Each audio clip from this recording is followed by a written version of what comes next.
പ്രത്യേക മെഡിക്കൽ ക്യാമ്പിലൂടെ കണ്ടെത്തിയ 1031 പേരിൽ അർഹതയുള്ളവർക്ക് സഹായം നൽകണമെന്ന മന്ത്രിസഭാ തീരുമാനത്തിൽ ആശങ്കയിലാണ് എൻഡോസൾഫാൻ ദുരിതബാധിതർ. 1031 പേർക്കും സഹായം ലഭ്യമാക്കുമെന്ന് മുഖ്യമന്ത്രി നിയമസഭയിൽ പ്രഖ്യാപനം നടത്തി. 1 വർഷം കഴിഞ്ഞിട്ടും നടപടി ഉണ്ടായിരുന്നില്ല. സർക്കാർ വീണ്ടും കബളിപ്പിക്കുകയാണെന്ന് എൻഡോസൾഫാൻ ദുരിതബാധിതർ പറയുന്നു.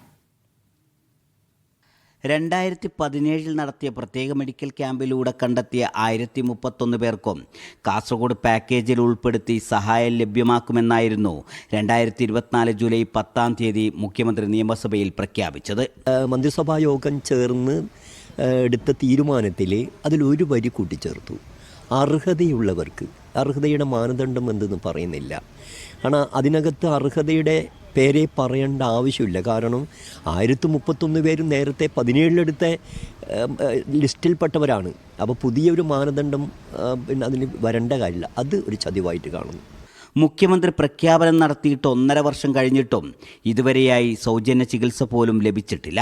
ഇതോടെ തങ്ങളേറെ പ്രയാസത്തിലാണെന്ന് ദുരിതബാധിതരുടെ അമ്മമാർ പറയുന്നു. 1031 പേരിൽ അർഹതയുള്ളവർക്ക് കൊടുക്കുന്നു. പക്ഷേ നമ്മളെല്ലാവരും അർഹരാണ്.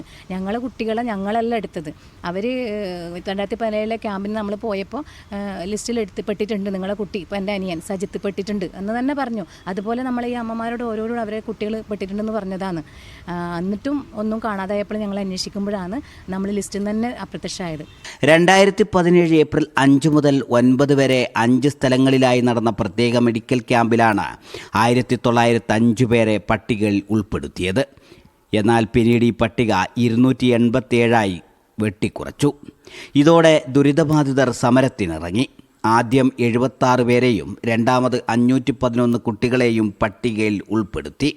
പിന്നെയും ബാക്കി വന്ന 1031 പേരുടെ കാര്യമാണ് അനിശ്ചിതമായി തുടരുന്നത്. ഷഫീഖ് നസ്രുള്ള, മീഡിയ 1, കാസർഗോഡ്.